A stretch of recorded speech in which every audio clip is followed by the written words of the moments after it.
All right, all right. Happy Friday, ladies and gentlemen. Welcome to Savvy Saps Podcast. I'm your host, Sabrina Salvati. My special guest tonight is Norm Finkelstein. He is a political scientist, activist, former professor, and author. Thank you so much for coming on, Norm. Well, thank you. Thank you for having me. So I want to start off with the Democratic primaries. I'm not sure if you've heard about this. But Robert F. Kennedy Jr. and Marianne Williamson have decided to come forward and primary challenge Joe Biden. If we look back on the Bernie Sanders experience, him running through the Democratic Party 2016 and 2020, do you feel that there is any value for Marianne Williamson and RFK Jr. to run through the Democratic Party?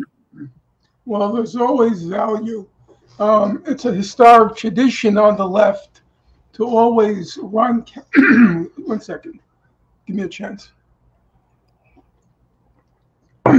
There's, for some reason, I don't know where it came from, but my voice is hoarse.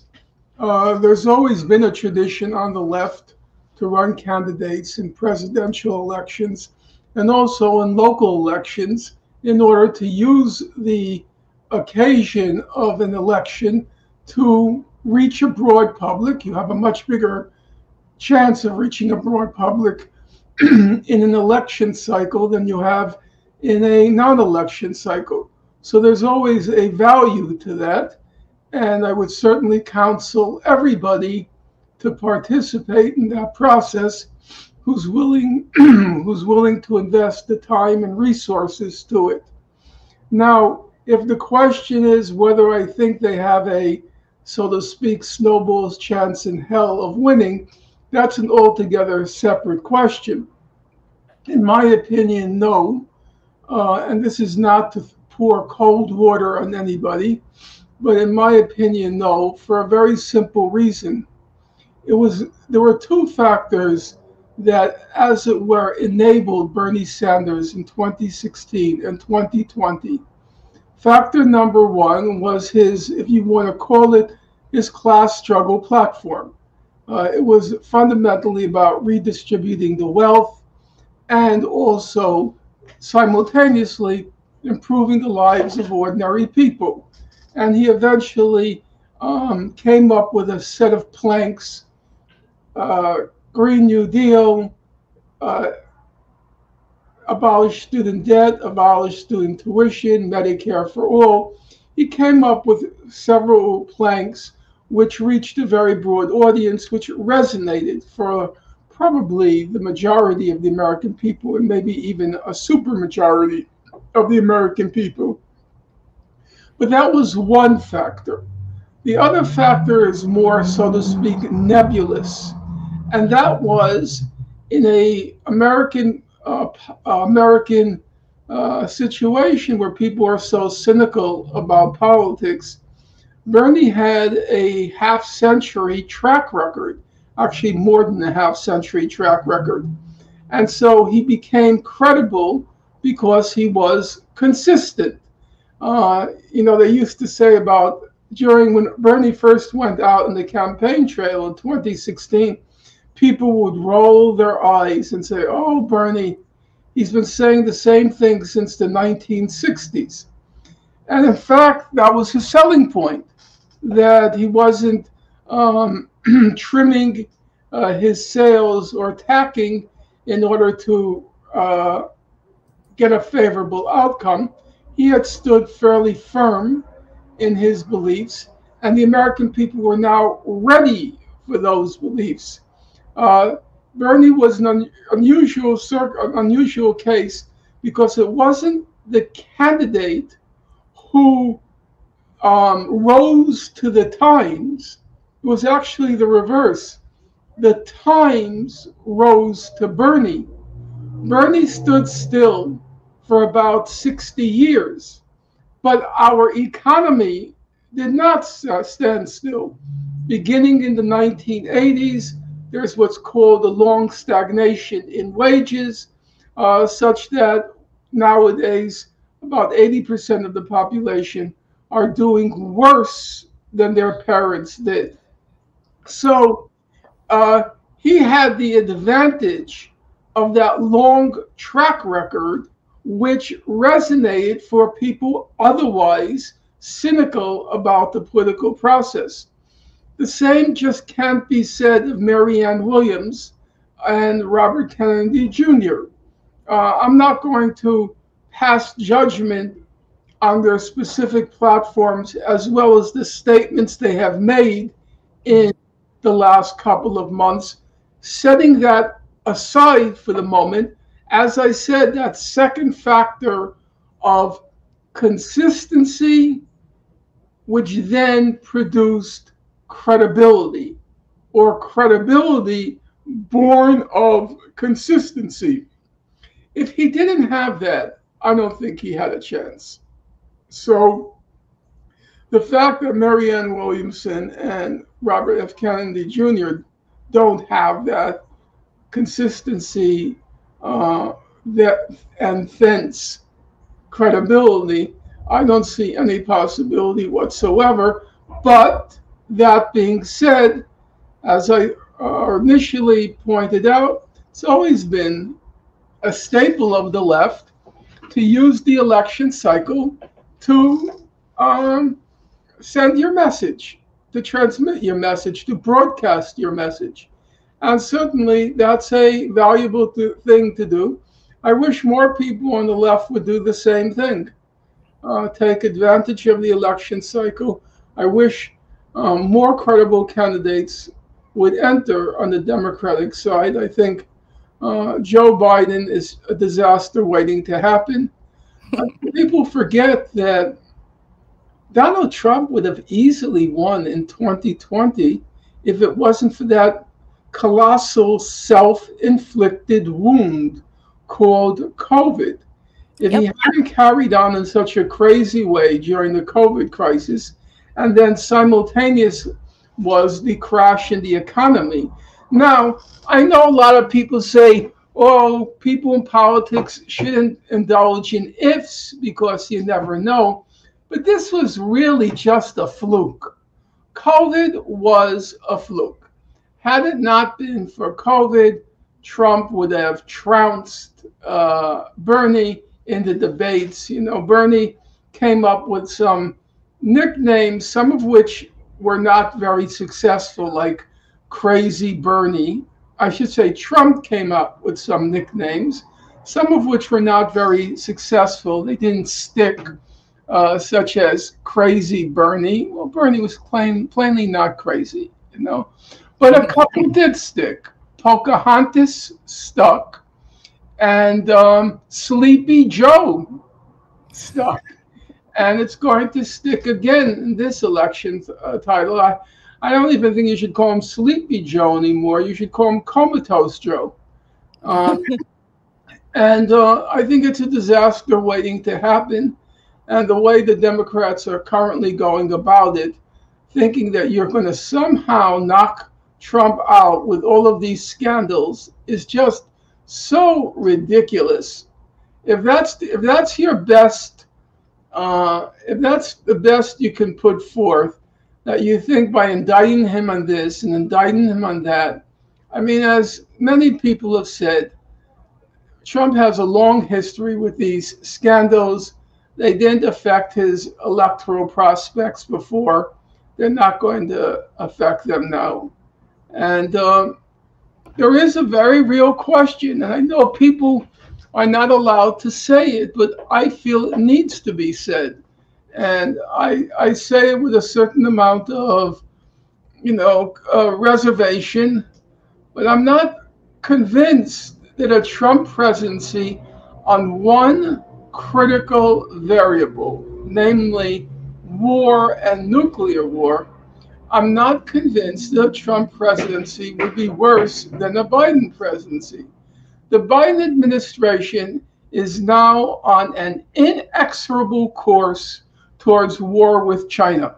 Yep. And you hear it every single day. I just now was looking at YouTube, and now it's Niall Ferguson giving a lecture on, he's like he's a senior historian. I don't know if he's at Hoover now. He was at Harvard, but he's very influential. And every lecture now by these administration people and those who are advising the administration are focusing on the war with China. It's practically spoken of now as if it's a given. Now, a war with China will be terminal for humanity.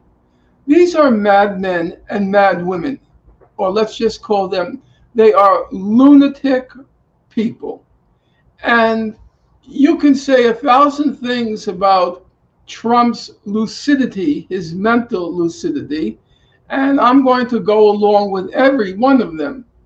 But am I convinced that a Trump administration would, in the same manner and the same inexorability, am I convinced that Trump would go to war with China? I don't think so.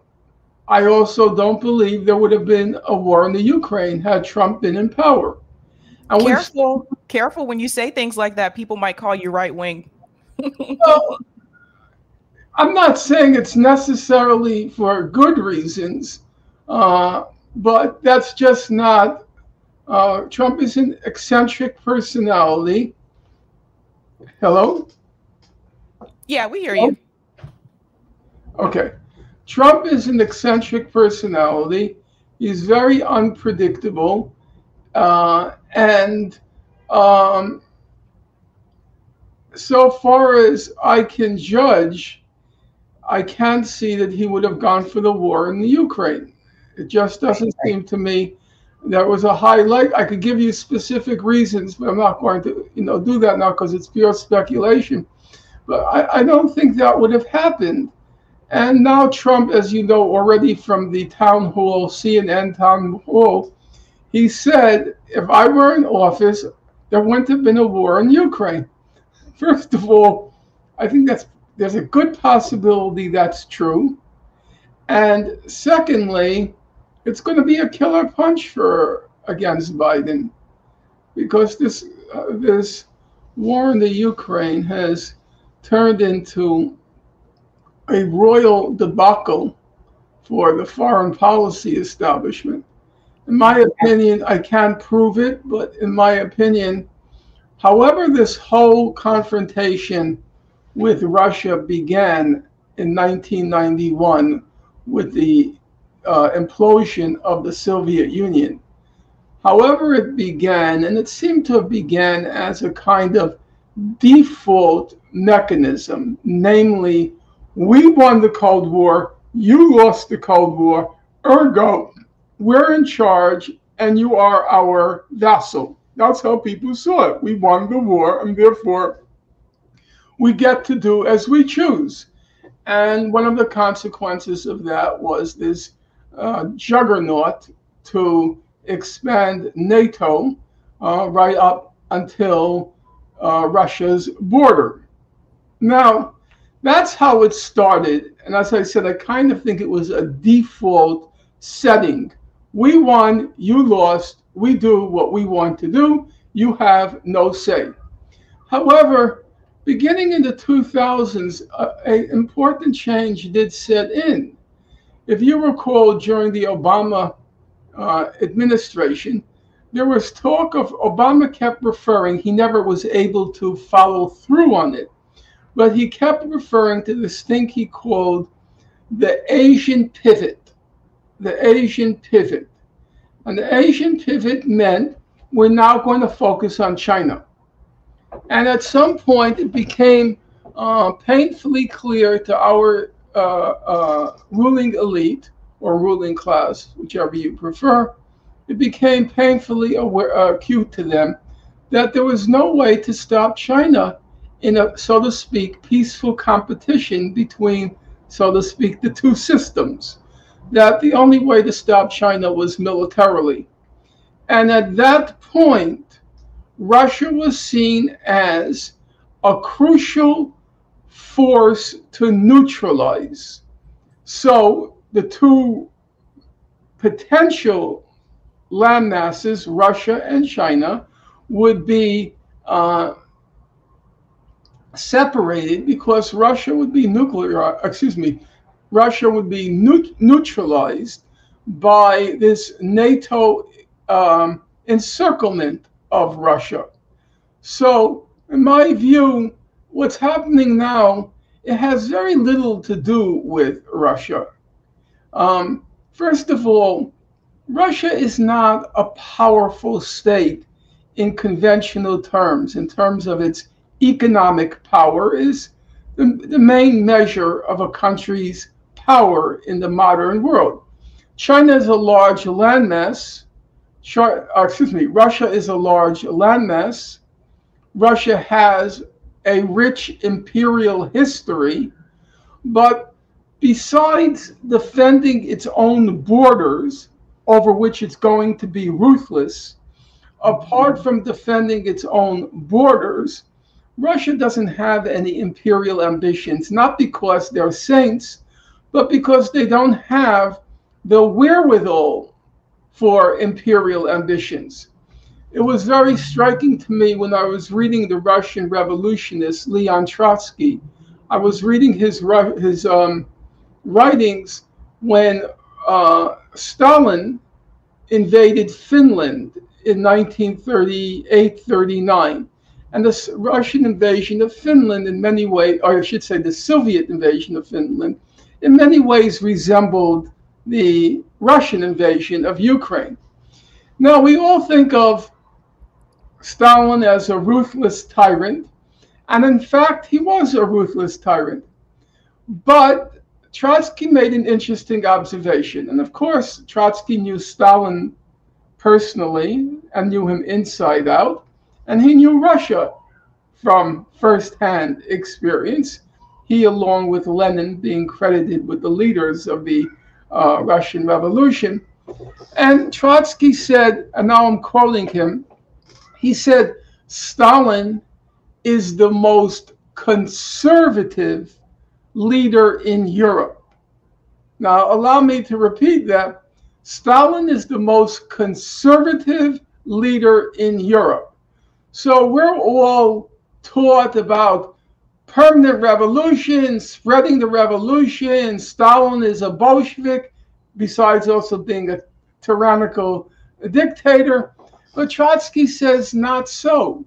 He says Stalin is acutely aware of how weak Russia is economically, how weak it is militarily, and he's also acutely aware of how weak and unpopular his regime is, that after the collectivization, which included the massive death in Ukraine, after the collectivization, after the purge trials, you put it all together, Russia and the Russian people are seething with resentment and anger. So Stalin knows this regime, you just touch it and it's going to collapse. And I think the same is basically true of Russia today. Remember, Putin was the former head of the KGB. He knows Russia from the inside. He knows how weak it is economically. And also, as we've now seen in the Ukraine, its military force is not quite what one might have expected of Russia. So those factors borne in mind, I don't think that Russia poses any threat outside its borders. Yes, it's going to be hugely repressive inside. So I don't think the war has anything to do with fear of Russian expansion any more than there was a realistic fear of Soviet expansion under Stalin. The war, as I said, began as was sometimes called the victor's peace. And the victor's peace in this case was after the implosion of the Soviet Union. The feeling was Russia lost. We don't have to defer to any of its desires, any of its concerns, any of its fears. You lost. We do as we choose. But now I think it's metamorphosed into something else. It's setting up, it's placing all the pieces on the grand chessboard. All the pieces are being arranged on the grand chessboard to prepare for the war with China. And having Well, said, yeah, just let's having come back. said, yeah, Yeah. I'll just complete the thought. Having said all that, I think another Biden administration poses a real threat to the survival of humanity. Now, people will say, but another Trump administration will pose a threat to humanity from a different direction, namely climate change. And I have to agree that's true. I'm not going to deny that. My credo in life has always been don't quarrel with facts. And I recognize we have the precedent of the first Trump administration. The problem of climate change and his handling of it is a catastrophe. I understand that. But if you were to say to me, there are three major existential crises facing Americans now. One, climate change. Two, nuclear war. And three, an economy which has reached an impasse for about 80% of the American people. I would say of the three, at this moment, I'm saying just at this moment, I think the biggest threat is a nuclear war.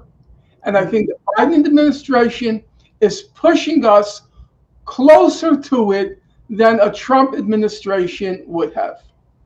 Right. Yeah, I agree with you on that. I want to pivot back to this idea of the value of running through the Democratic Party, because I totally get where you're coming from, but what I have seen on my end, for those of us who were volunteers, those of us who canvassed and phone bank, for these progressive candidates, what I have seen happen is that there's all this energy poured into a campaign, and it seems to take away from organizing any type of movement or mutual aid efforts that can be done on the outside. That's part of the problem that I have, is that there will be that shift where instead of people focusing on what they can do with these outside movements, they tend to focus on a campaign and believe that if this person wins, this is going to be your hero and your savior. That's one problem. The second problem that I have is the actual system that's in place. So I'm not sure if you're familiar with the DNC fraud lawsuit. Now, this is coming from DNC attorney Bruce Spiva. So he said there's no such thing as a Democrat. The DNC just encourages people to vote for the Democratic Party. No one has any right to any expectation of a fair election. If the DNC wishes to select a candidate in the primaries instead of a free election process, that is their right. Donating money to Bernie Sanders doesn't mean you thought that money was going to assist him to win the primary. You have no right to think the DNC was obligated to follow their own charter and internal policies about elections. So what's important about this is this piece right here as well. Discussion of and any disputes with the DNC do not belong in a transparent process in a court of law. The DNC is a private organization, which should never be asked to engage in the discovery process or have to reveal any of its internal workings or strategies should they decide to select a candidate rather than allow a fair election of a candidate. It's the system that's the problem. We watched Bernie Sanders. He was cheated in 2016. He won every county in West Virginia, and the superdelegates decided to give that state to Hillary Clinton anyway. So these are the challenges that you come up against if you're running through the Democratic Party. The Republican Party is also corporate as well, but I think it really gets a lot of people's hopes up, like we did with Bernie Sanders. We were really excited, energized. Thousands of people, we could have really had a strong mass outside movement, and that could have continued after Bernie lost, more so the first time, but also the second time. We should have continued that, and we could have taken that energy and built a strong third party movement. So that's the problem that I have with the value in running through the Democratic Party, because it's already rigged against you. First of all, I think the point you make is an important one, and I wouldn't be at all dismissive of it. As I see it, let me just begin as I did earlier with what I call the socialist tradition or the left tradition. Forget even socialist tradition, the left tradition. I was recently rereading the works of uh, Rosa Luxemburg, which are currently being translated into the English language, the collected works. And one of the things that struck me in reading her, for those of you listeners who don't know her, and I can understand why, it's a century ago, Rosa Luxemburg was one of the leading figures of the revolutionary Marxist tradition back at the turn of the 20th century. She was an enormously impressive figure, probably since Karl Marx, the most impressive figure that the socialist movement ever produced. Marx's first biographer, his name was Franz Mehring, Mehring. He once commented about Rosa Luxemburg. He said that she's the most impressive figure for the socialist movement has produced since Karl Marx.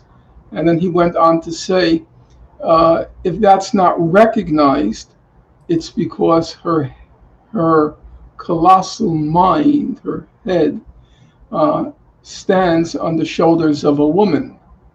That had she not been a woman, the impressiveness of her would have become transparent. She was, by any reckoning, a stupendous historical figure.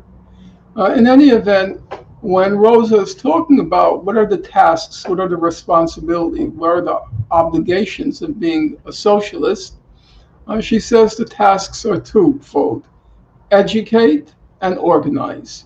Educate and organize. And the two always go together.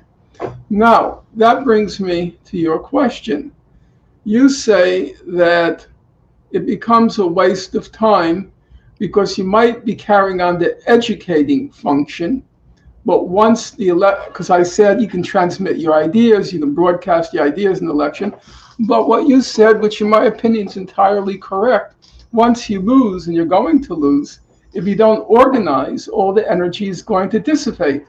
If you don't use the opportunity of educating to at the same time use the opportunity to organize, which means forming a party or forming some institution, then you're entirely correct. Now, what happened with the Bernie campaign? See, the Bernie campaign was very deceptive. I'm not blaming him for it. I'm saying it wasn't clearly, I think, understood. Bernie was running a primary campaign. That is, he wants the Democratic nomination. But he also said simultaneously he was building a revolution. That is, he called it our revolution. What happened with the Bernie campaign was he did organize, eventually became a very successful grassroots campaign. However, the revolution part was lost. There was no enduring organization. Remember what Rosa says, educate. Bernie was, we have to admit it. I don't like all the naysayers saying, oh, he was a fraud from the first place and it was a waste of time and I told you so. I don't go for that.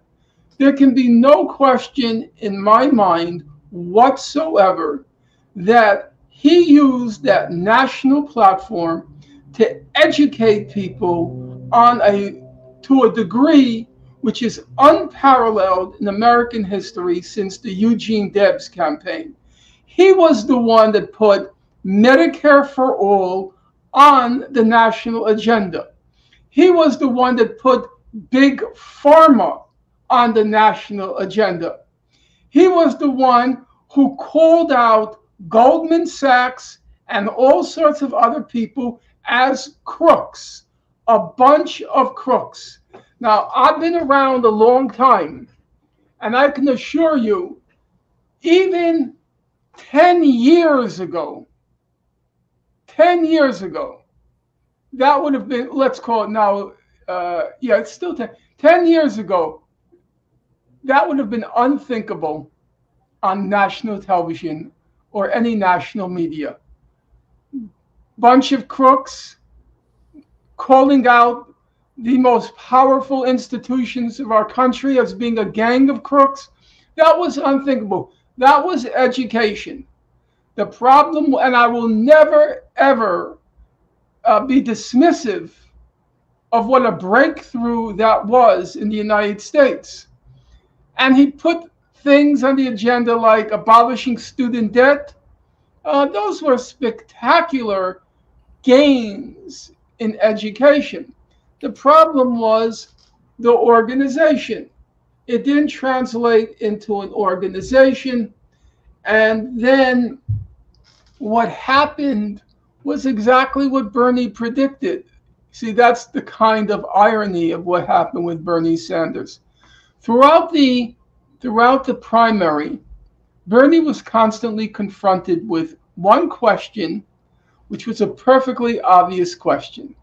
The question was, Bernie, how do you think you could possibly get your platform through Congress? And that was, of course, true. This is, forget about the Republicans. You're not going to get that platform through Nancy Pelosi or Chuck Schumer. Forget it. It's dead on arrival. And Bernie gave the most cogent and convincing answer possible. He said, of course I can't get it through that platform if I stick by the rules of how things are run.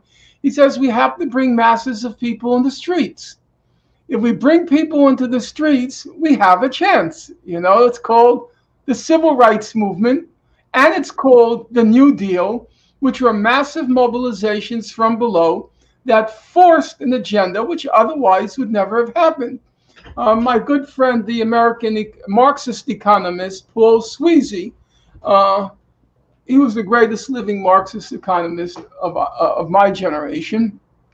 And he says people forget that Franklin Delano Roosevelt, he said he was quite conservative the first 2 years in office. It was only when the CIO began to organize and there was mass workers' mobilizations from below that the New Deal as a radical idea started to catch hold. So Bernie was, of course, right. But what happened? What happened was when Bernie got into office, he had two options. One was to try to foment that mass movement to push through a radical platform. The other one was to whisper in Biden's ear. He thought, if I stayed close to Biden, Biden respects me, we're family friends, which they were, that I could play the role of articulating the left point of view, and we can get some things. Well, and there was no middle ground, because you can easily imagine, Sabrina, what would happen if Bernie Sanders had called millions of people into the streets, tell them to erect, Occupy Wall Street, erect campsites, get arrested, stop traffic, the whole 9 yards. I think we're gone lost. Yeah, the whole 9 yards. Could you imagine Biden's reaction?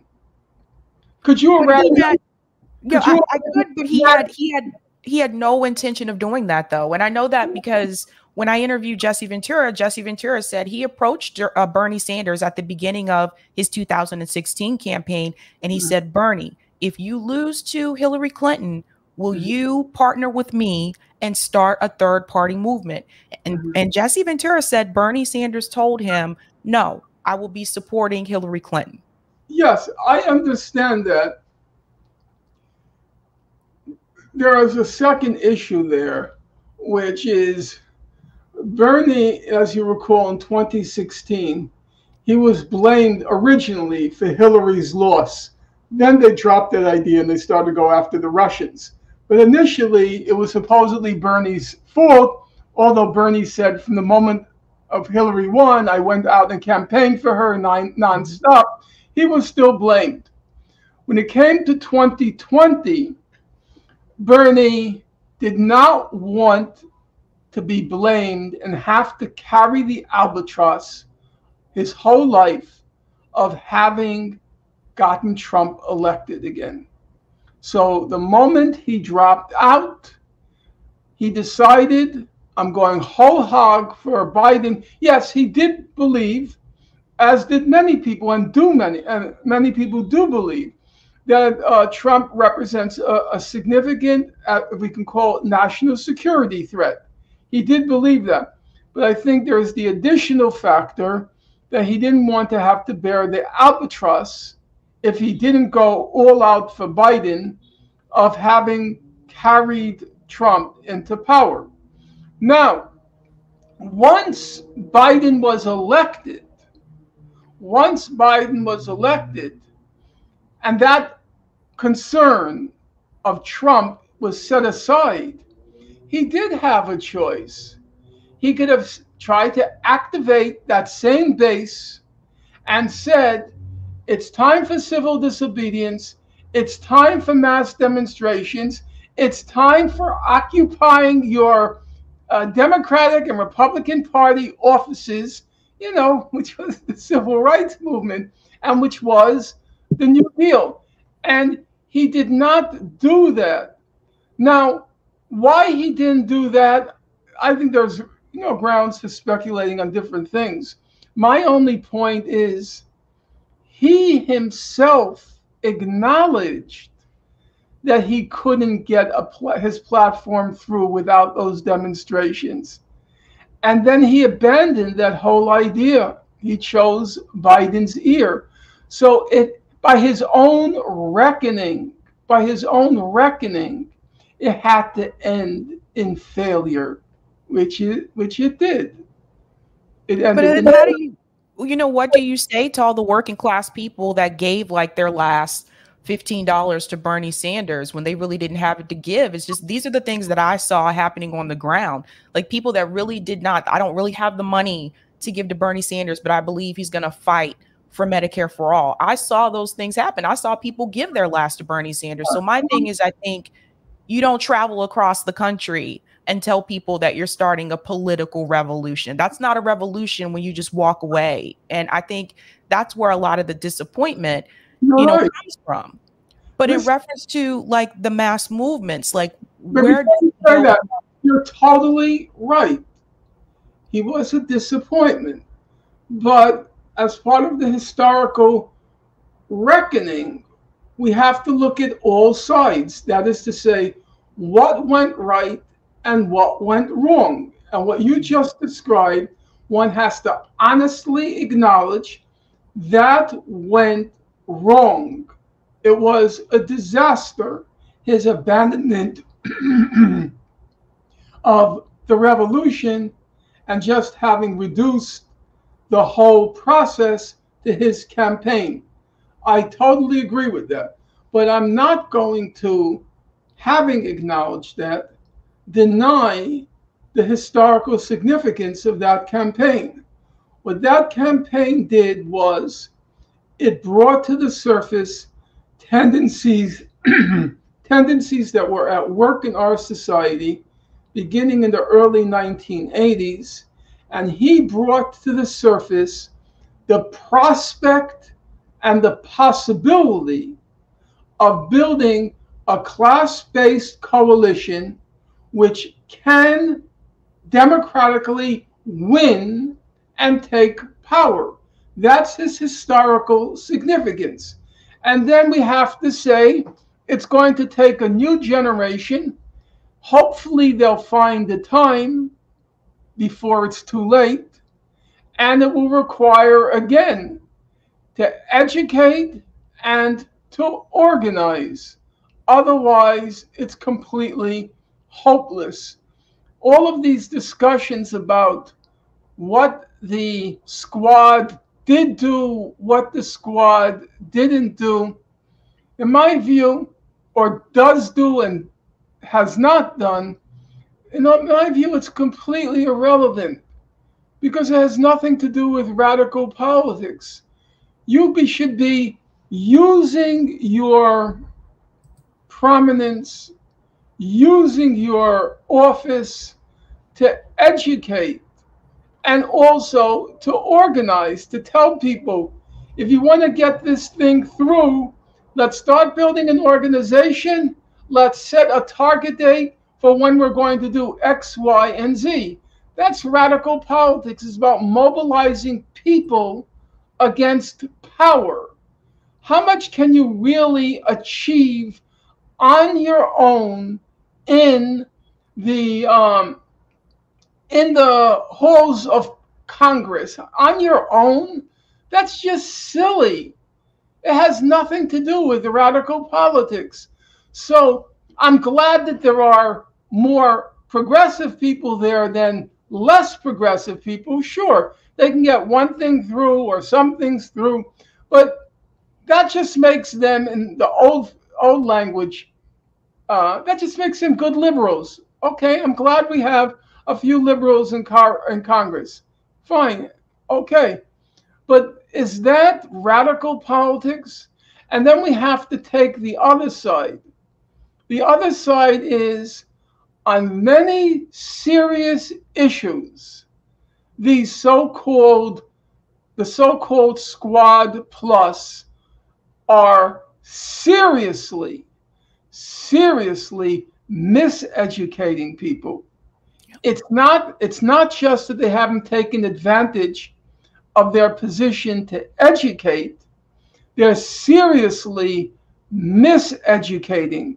The fact that they have not used their platform in order to enlighten people about the reckless, warlike posture of this administration, which is leading us still possibly in Ukraine, and almost certainly if we go to war with China, and China leading to our total annihilation as a species.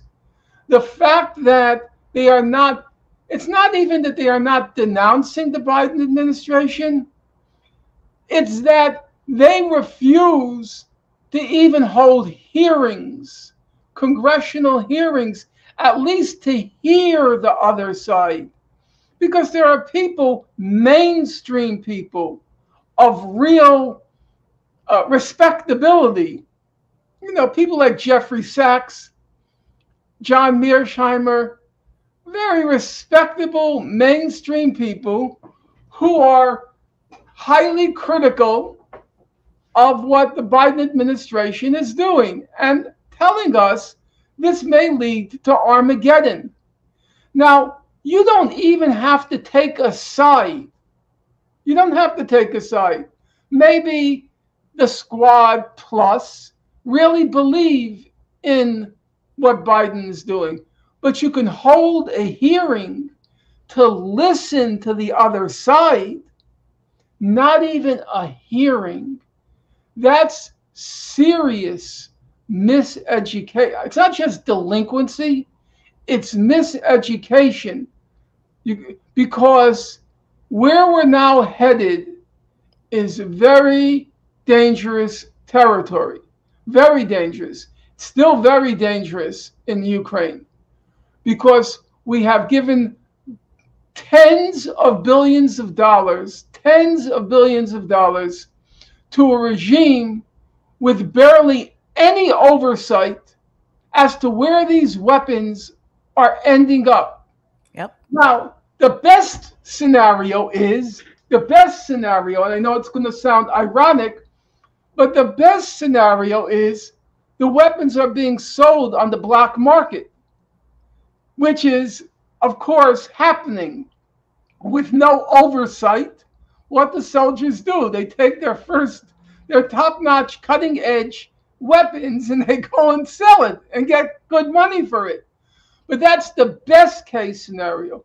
The worst case scenario is there are a lot of crazy people in the Ukraine. Okay, maybe it's only 20%.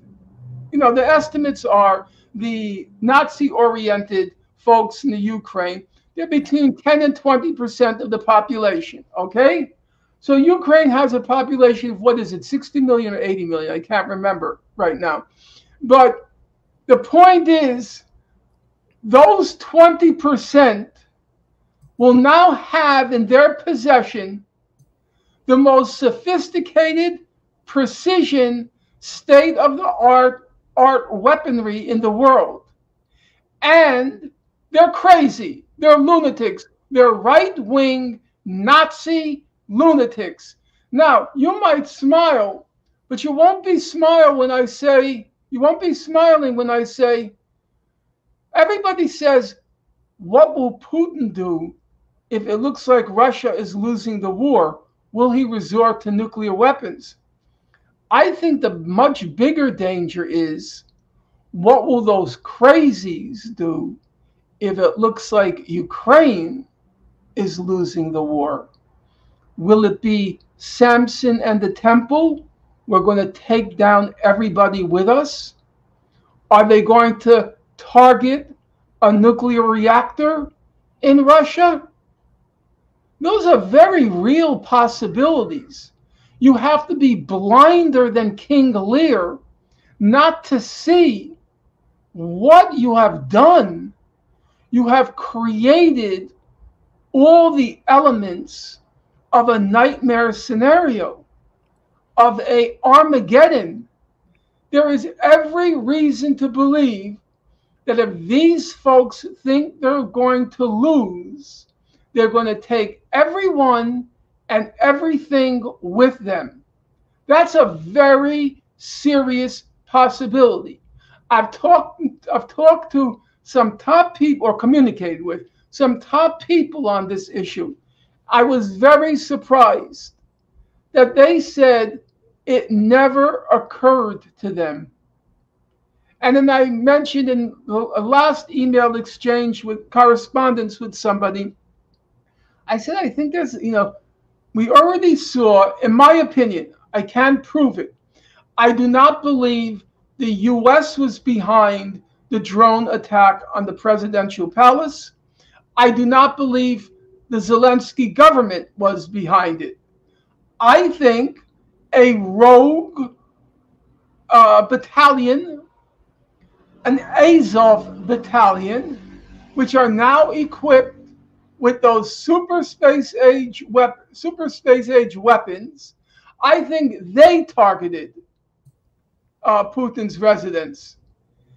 And had they succeeded, that would have, as the expression has it, all bets are off. But that didn't happen. But I do believe there's a serious possibility that they might target a nuclear reactor. And then again, all bets are off. And this was created totally by the Biden administration with the complicity, which they have to accept the culpability for, with the complicity of the so-called squad, Bernie Sanders, and a hell of a lot of others who, in Bernie's words, said on the question of Ukraine, I trust Biden. Yeah. I trust Biden. You trust Biden? No, Bernie. Something's seriously wrong when you say something like that. Can you show me anything in Biden's foreign policy portfolio that gives you grounds for trusting him? Anything. I'm curious. I'd like to see the war in Vietnam, Iraq, Afghanistan. We're off. Hello? You're here. Yeah. No, I think it's just, I think a big part of it is, there is that conflict of interest. That is his friend. That could be part of it. But when we talk about like building movements again in this country, when I look at what's happening in France and I see millions of people out in the street protesting, they've been doing this for weeks now against Macron's pension reform. How do we get to that level in the United States over the class issues? So there's no campaign attached to it this time, but we're focusing on the class issues. So one of the things that Eric came up with is 11 demands. So 11 demands for real democracy. fix big money in politics and government, healthcare for all, a minimum standard for living for everyone, end the wars, reject censorship, criminal justice reform, respond to the climate emergency, immigration reform, an election system we can trust, revamp taxation and funding, and democratize the enterprise. What if we were to build a movement? That's what I know Eric is trying to do, to build a movement around 11 demands with no campaign attached to it. How do we get those millions of people out in the street like they do in France? Well, I don't want to get into the sort of the nitty gritty. What I would say is the program that you just presented is a kind of political party platform. But there's something altogether different, which is a series of demands which are going to mobilize the public. And the two are not the same. I'm going to take an example which you're going to think is so obsolete as to age me even more than I'm aged. When the Bolsheviks came to power in Russia, they didn't come to power on a slogan of implement communism, eliminate wages, or things like that. Their slogan was very concrete. It was called bread, peace, and land. Bread for the starving workers, peace for the soldiers, and land for the peasants. That's how you reach people: bread, peace, and land. And then that's their platform. And then their essential political platform was called all power to the Soviets. At that point in time, there was a dual system of government. There was a formal government, and then there was what was called organs of workers' power, the Soviets. And so it was all power to the Soviets.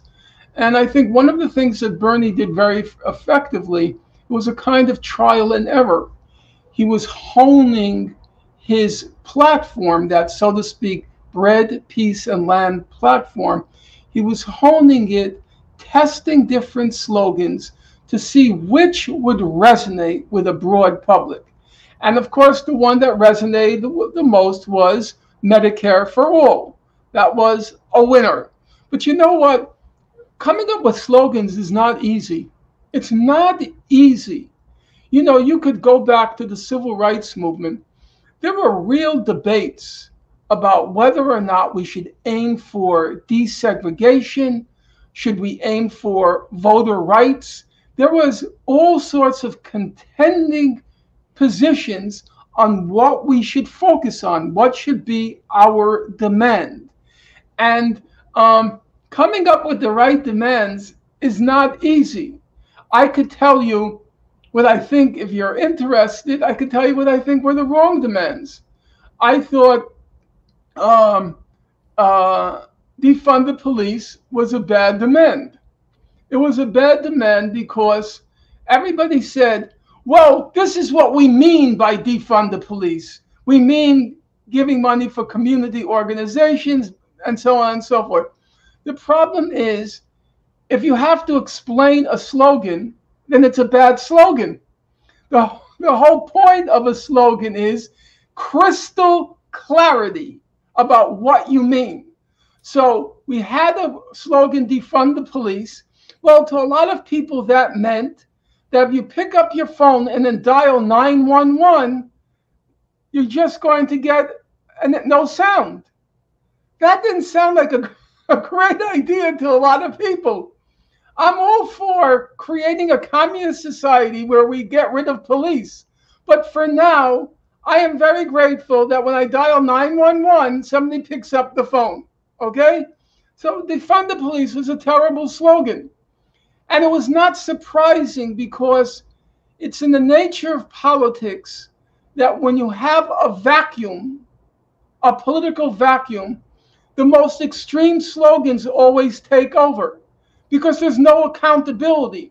When you have an organization and you have a leadership, the leadership and the organization have to produce results. If they don't produce results, they're over. People want to see results. But when you don't have a leadership and an organization, then the most radical or flashy demand always wins out because there's no responsibility. So when you, at that time during the George Floyd demonstrations, people who had real organizations in the African American community, let's say my friend from graduate school days, Lawrence Hem, he heads up an organization in Newark called People Organized for Progress, POP. And he's been at it fighting police brutality for the last half century, believe it or not. Ever since he left graduate school, he went right back to his home base, which was Newark, and he fought for police brutality. What was his demand? His demand was that we have to hold police to the same legal standard as everybody else. You know, the 48-hour rule and this and that. He had a very concrete demand. Eliminate the what was it called? Super something, but the super legal status. Eliminate the super legal status of cops. That was a very concrete, focused demand, which was winnable. It was winnable. The problem is when you come up with demands which sound radical, but they are unwinnable, and all they breed is despair. I was in, I'm not trying to boast, but I'm speaking factually. I was in the George Floyd demonstrations every day for 6 weeks. That's roughly how long they lasted, every day for 6 weeks.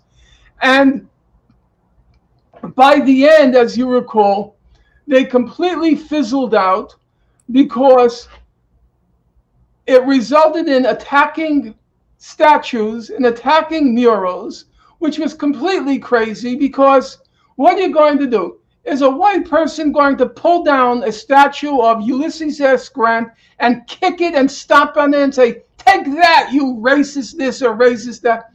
It was completely meaningless and pointless. So of course they were going to die or die out, and also breed a lot of cynicism after all the corruption came, surfaced regarding the so-called leaders of Black Lives Matter. And a second awful demand, awful beyond words, is the Angela Davis Roadshow, the prison abolitionism. Because is prison abolitionism on the historical agenda now? Is that on the agenda? That's why wherever Angela goes now, and believe me, I say this with pain and anguish. Angela Davis was a heroine of my youth. I held her in the highest regard. But what she's turned into is simply laughable, where all these white liberals go to hear her lecture on prison abolitionism, and they all nod their head as Angela and Gina Dent, speak very seriously about this. Of course, because it has no connection with reality. And you get to be with Angela, and you get to talk about, prison abolitionism, which has nothing to do with anything. Prison abolitionism is, if you read Lenin, Lenin's State and Revolution, yes, you eliminate all the repressive forces of society, he said, all the special apparatuses of repression, of which prisons are one. The special apparatuses of repression, he said, that doesn't come until, and I'm quoting him now, the highest stage of communism.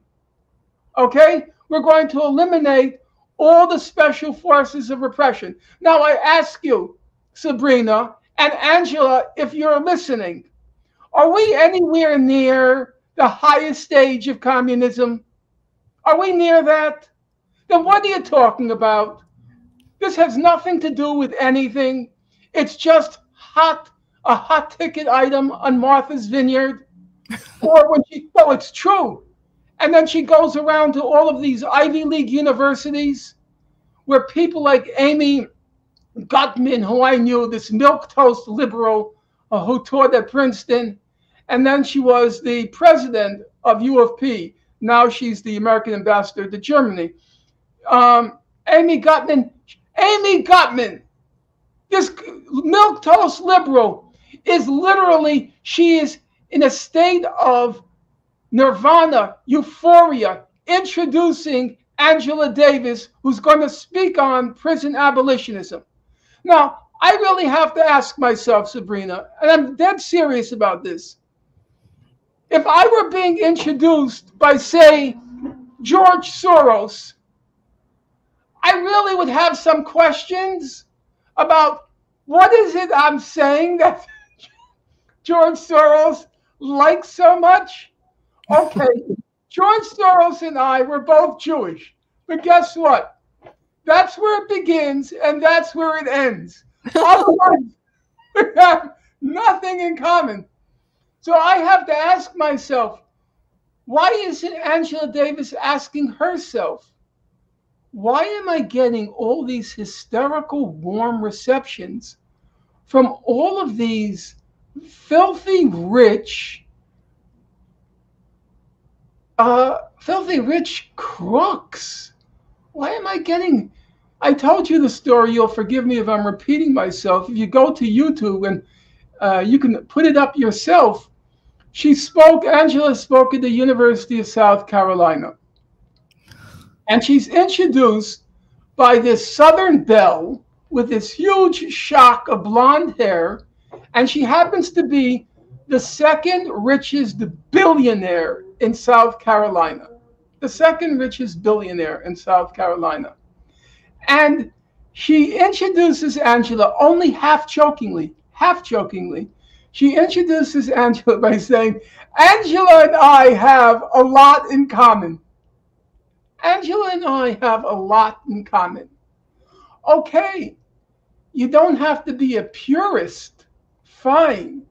And we have to make alliances. Fine. But Angela, don't you pause to think why the second richest billionaire in South Carolina is introducing you? Yeah. And don't you stop to think when she says we have a lot in common? I mean, I think if I were the one being introduced, I'd begin by saying, excuse me, Southern belle, but I really don't think we have all that much in common, because I want to get rid of people like you. Yeah. I think they're just a band of parasites who, not the least, are causing a whole lot of misery for Black people in South Carolina. But she doesn't do that. She doesn't do it at all. Maybe it's because she's at the end of her life, or maybe she's intoxicated with the power. I don't know. But I know one thing for certain. These slogans like prison abolitionism, they have nothing whatsoever to do with radical politics. And they simply are ways for very wealthy white liberals to show how cutting edge and radical they are without having to make any sacrifices whatsoever. It's a wonderful case of you get your cake and you get to eat it. Well, I get that side of it. It's interesting. I wasn't going to bring up defund the police, but since you went there, there is actually a road to police abolition. It's called 10 Demands for Justice. And these are steps that this was created by working class people who are activists. My comrade Nick from RBN actually was one of the co-creators for 10 Demands for Justice. But it's interesting when people tell me that they didn't understand defund the police, because I totally understood what that meant. And the same people that tell me they didn't understand defund the police, they understand defund education. So it's just, to me, I felt like people took it to a place where it really didn't need to go. The reason why the slogan was defund the police is so that it could not be co-opted. And I think that was very important. But 10 Demands for Justice, Norm, you should look this up. I think it's important to see there are the 10 demands that tell you the road to abolition. So I think this is important for people to see. Defund the police and reallocate resources to impacted communities. 2 is demilitarize the police.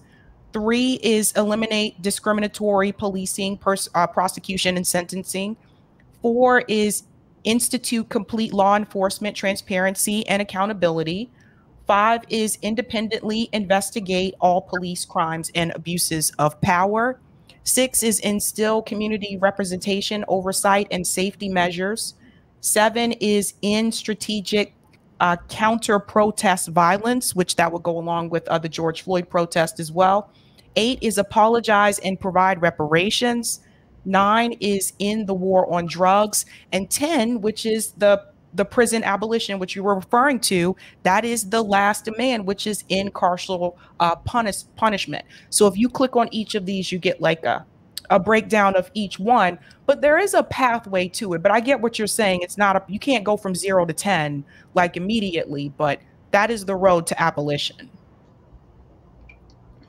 I happen to be a little bit old-fashioned, and without sounding dogmatic and without sounding rigid, I don't think there's a way to eliminate the special apparatuses of repression in any society until you've eliminated classes. And the prospect of eliminating classes, because any class is going to, whenever there is a society divided by classes, they create instruments of repression, so the haves get to keep what they have and to make sure the have-nots stay have-nots. That to me is a fairly simple, transparent, and easily comprehensible proposition. So I don't believe that there's any possibility of literally, if we're talking literally, abolishing prisons until we have a classless society. I think that's not on the drawing board. On the other hand, what you just listed to me was exactly what Bernie did. Those were concrete demands, and then you have to focus on one or two which you think are realizable, because it's politics. Politics is, there are a group of people who are, as it were, martyrs for the cause. You know what? They will keep fighting, come what may, win or lose. They don't care. This is their calling in life. But as you know, most people are not martyrs to the cause. Most people have a life to live, and they have a family, they have a job, but at certain moments in history, they're willing to give themselves for the cause, okay? However, there are just so many times people will go out for a cause if you don't win anything. You've got to show concrete results, because when people see concrete results, what do they think? Hey, we have more power than we thought we had. We actually were able to wrest this victory from the powers that be. But there's only, as I said, a handful of people who will keep going out with no results. So you have to pick, that slogan. As I said, it's not easy to figure out the slogan. You have to pick the right slogans which can produce results, which may seem like small change or may seem reformist, but which do the most important thing. The most important thing is to demonstrate to the people that if you organize, if you give of yourself, you can win. You can win small things at the beginning, but that's why the ruling elites are so determined not to give an inch, because they're terrified. If you give an inch, people will get into their heads, hey, if we struggle hard enough, we can even get the mile. So don't give an inch. And it's the job of a good political leader, a good organizer, or leaders and organizers. It's their job to get a feel of the lay of the land. What's a realistic objective, which, if we invest enough of ourselves, if we're organized enough, we can win it, But you got to win something. Otherwise, people despair. I don't think it's likely. Personally, we can disagree. As you know, since George Floyd, there have been a number of horrific police killings. They hardly drew a crowd anymore. Yep. And the reason, in my opinion, is because he didn't win anything with the George Floyd. And then people, they give up. Either they become cynical, like they say, well, all those people, they took the $90 million, that were given to the BLM World Network, and they bought real estate. So it all seemed like a scam. Or people fell in exactly what you said earlier, Sabrina, the same despair and cynicism after the Bernie Sanders debacle, that nothing came of it. It's the same thing with the George Floyd. That is, successive defeats. In the case of George Floyd, it was the lethal combination of defeat and corruption. At least Bernie wasn't accused of corruption, like he was taking money. No, it was a defeat, but it wasn't corruption. In the case of the George Floyd demonstrations, it was that lethal combination of defeat and corruption, which produced or yielded, as it inevitably does, it yielded despair and cynicism. And it's very hard to get past that. Very hard. I mean, I'm an old timer, as you know. So I feel I can speak with some authority. I know what happens. You know, some people say, oh, you make such a big deal about the money and the corruption. I said, well, frankly, yeah, I do think it's important on a personal level that you have leaders who believe in the cause and aren't corrupt. But that's a personal reaction. There's also the political reaction. It just breeds cynicism among people. It's like you can't trust anyone. You can't even trust these people. The moment they got the money, you know, one of them, Tamika Mallory, she's doing Cadillac commercials. Another one buys 4 homes. You know, it was, what kind of reaction? What do you think? Working people are stupid? That they're going to, as you said, give their last dollar to people, and then find out they're going a real estate buying spree? You don't think that's going to breed cynicism? No. On the personal political level, it's a complete catastrophe, and we have to be upfront about it. I had a young friend, you know, correspondence at Harvard, and he wanted to have a Black Palestinian solidarity event. And for the Black component of the event, he invited Angela Davis. And her representatives got back to him and said $35,000. $35,000. And he wrote to me, thanks for the solidarity. What do you think that breeds to people? What kind of feelings that breeds? So we need, first of all, we need a truthful reckoning. As I said, it's not a totally negative picture. I thought there were very positive things with the Bernie Sanders campaign. I thought the young people were deeply, deeply, deeply inspiring. This was the masses, you know. These were ordinary people, young people, who keep down 2 and 3 jobs.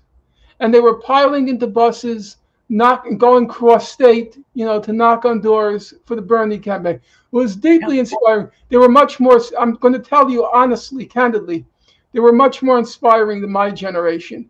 Because my generation, it was always the element of flakiness because of the influence of the counterculture. There are positive things to the counterculture also, but it also made the politics seem a little bit flaky. So you're going from Washington, a demonstration in Washington. It's a serious thing. People are being killed. It was a horrible, horrible, horrible war, the war in Vietnam. Between the estimates are 2 and 3 million Vietnamese were killed. That's a large number. And then 1 million Cambodians and 1 million Laotians. It was a horror.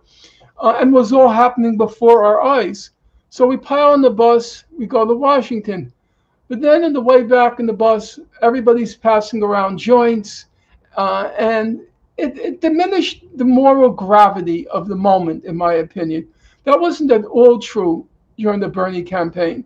I was on the buses with the young people.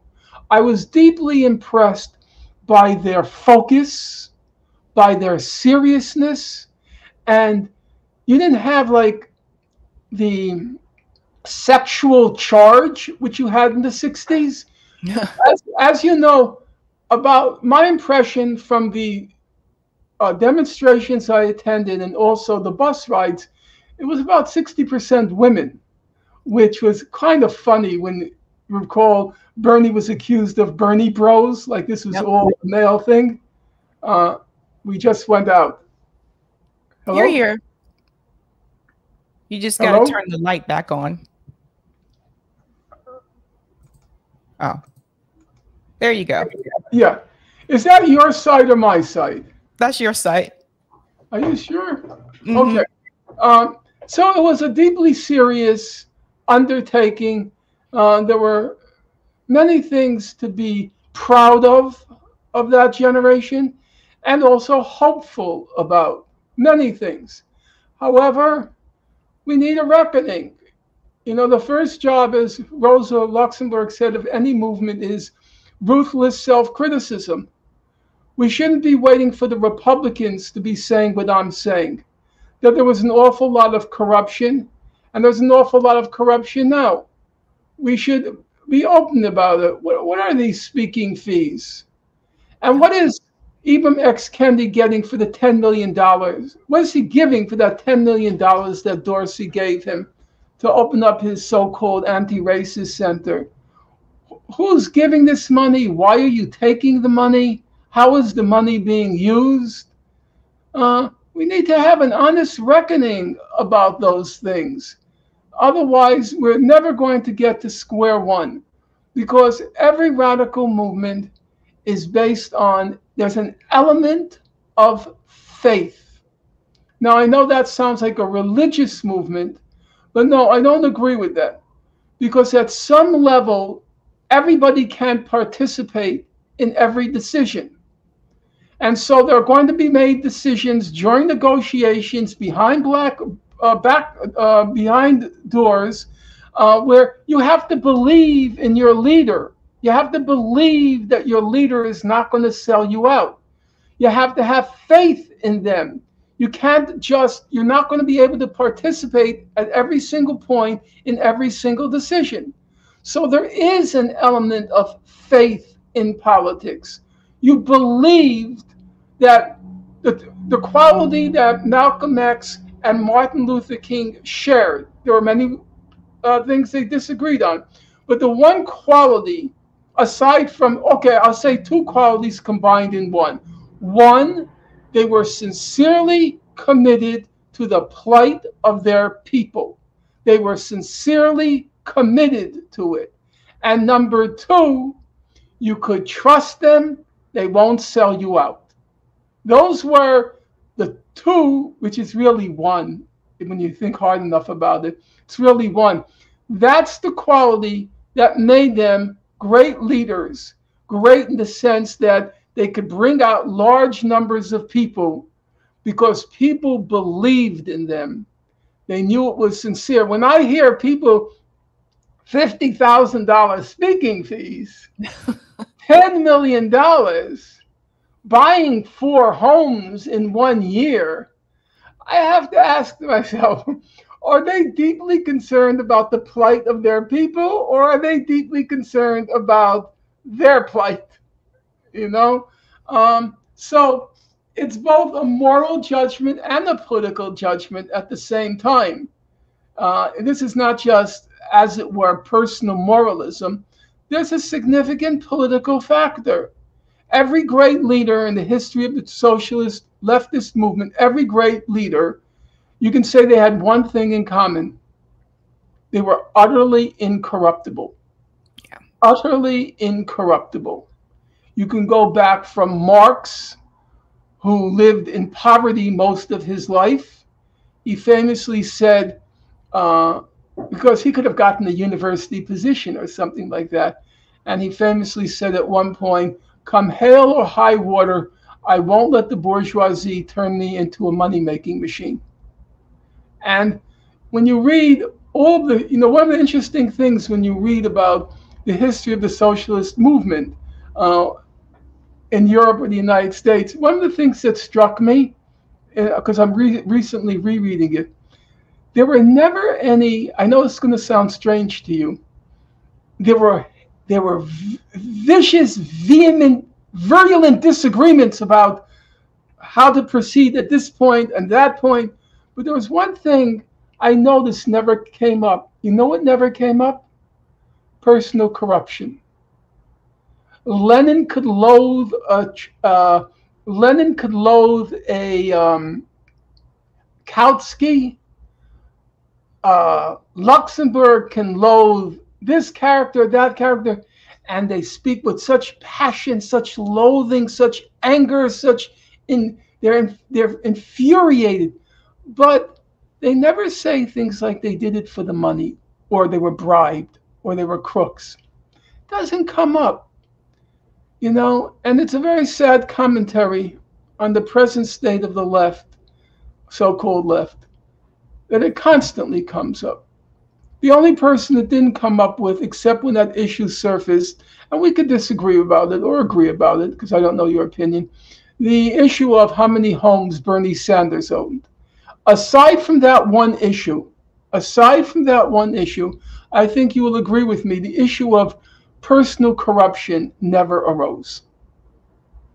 And that was, again, one of the things that made him a believable, credible candidate for masses of people.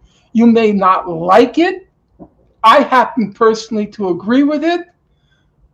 I think personal corruption is, on a personal and on a political level, it's a failing. It's a failing. Nobody ever charged Martin Luther King with trying to make a buck out of his struggle, or Malcolm X. You could say it about his wife and his kids after he died. Yes, they were trying to make a lot of bucks, but not him. Not him. And I don't think that's an accident. I don't think it's possible to build a real movement based on people who are, they may have the right politics, but they're personally corrupt. Now, it happens that Al Sharpton has the wrong politics and he's personally corrupt. But even if he had the right politics, he's such a crook, he would, who's going to turn out for him?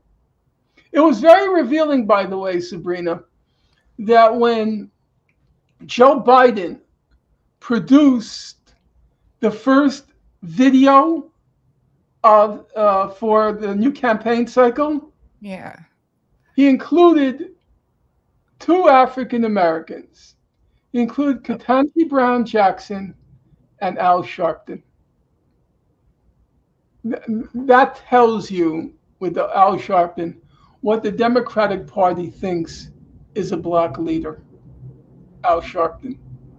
It was a very telling fact that the Obama administration and his inner circle, Valerie Jarrett, David Axelrod, they found a place for Reverend Al, but they found no place for Cornel West. It tells you a lot. Mm-hmm. Like Cornel, not like Cornel, he is certainly the most intellectually accomplished African American in our society today.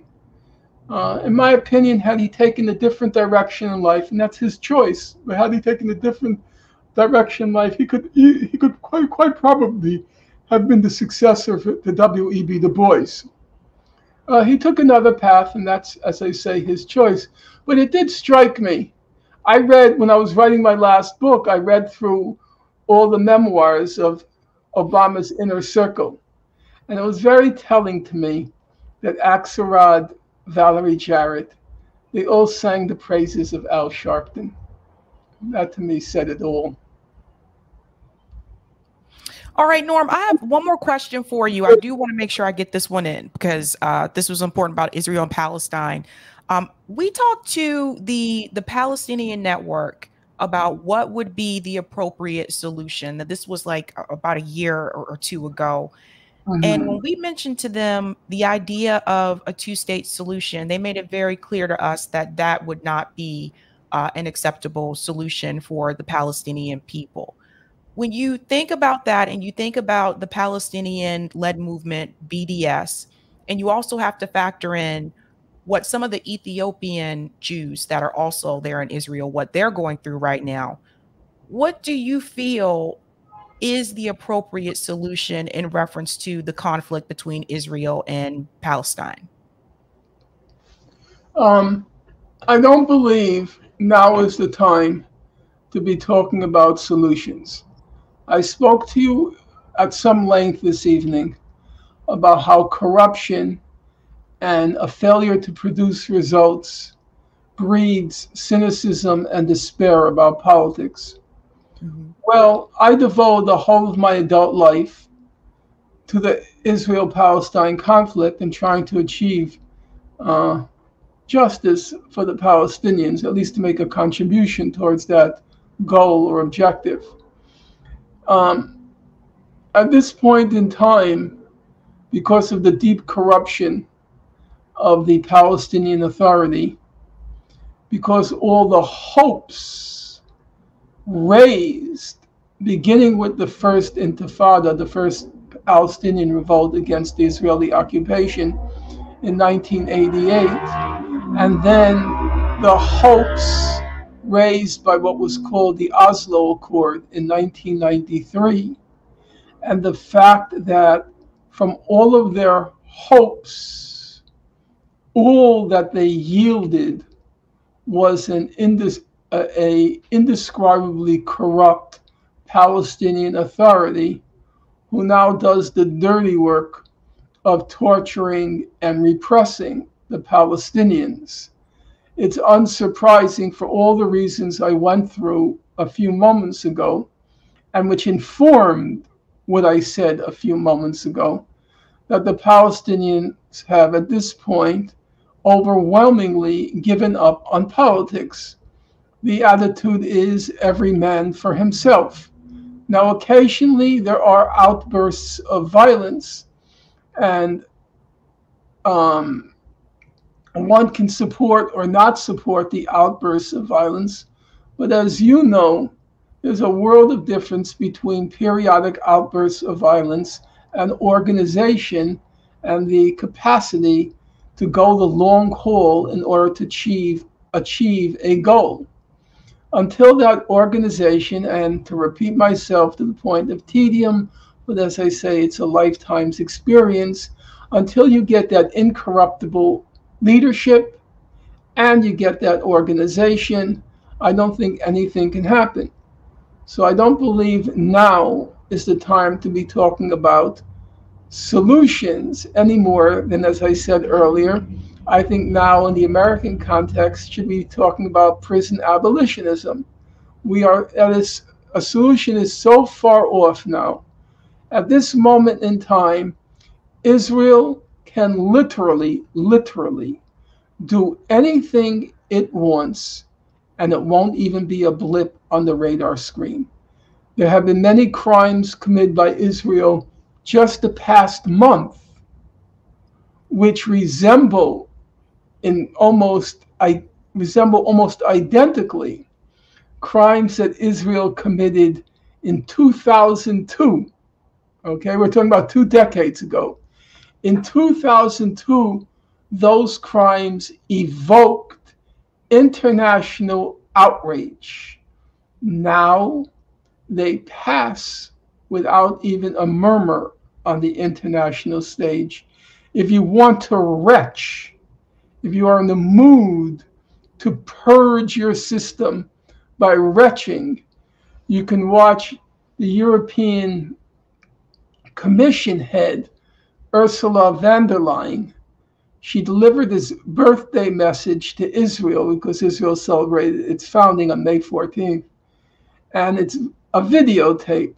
And she talks about how Israel is a vibrant democracy and how it literally made the desert bloom.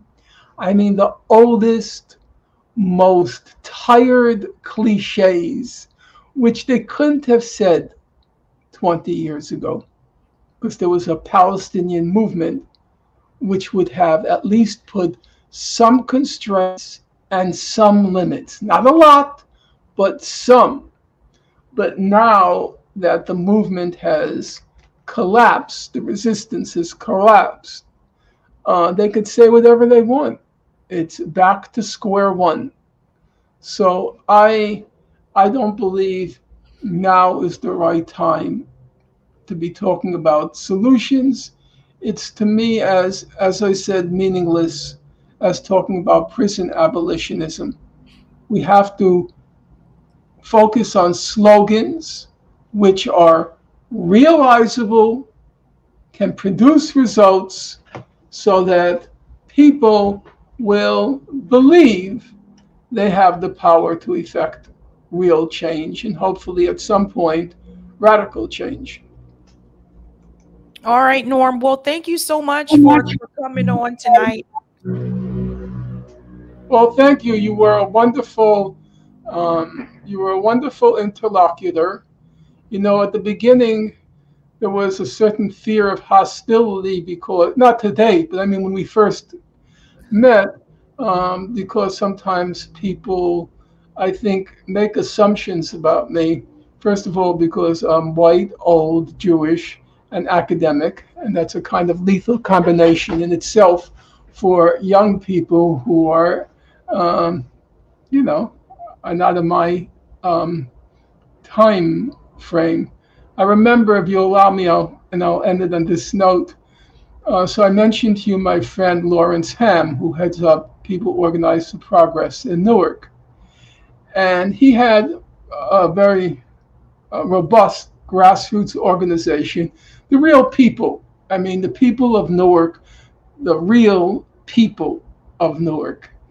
And I once said to him, we called him back then, his name back then was Adi Muchunga. That was the name given to him by Amiri Baraka, who was kind of a father figure in Larry's life. And I said, let's bring over Paul Sweezy. Now, Paul Sweezy was, I told you, the most eminent American Marxist economist. And he had white hair like myself, but unlike myself, he came from a ruling class family. His father was the vice president of First National City Bank, the precursor of Citibank. And he went to Harvard as an undergraduate, Harvard as a graduate. He was an eminent economist until he became a Marxist economist. He changed during the Great Depression. So Larry had to introduce Paul Sweezy, and he introduced him by saying, I'll never forget it, we're talking about 40 years ago. He introduced him by saying, don't let his white hair fool you. He's a real radical. And that's how I feel about myself. I haven't changed my sentiments at all. I am the same person. When Paul Robeson was celebrating his 75th birthday, it was at Carnegie Hall, but he couldn't show up. He was in seclusion. But there was a phone call from him, a phone message from him, and it was broadcast at the event.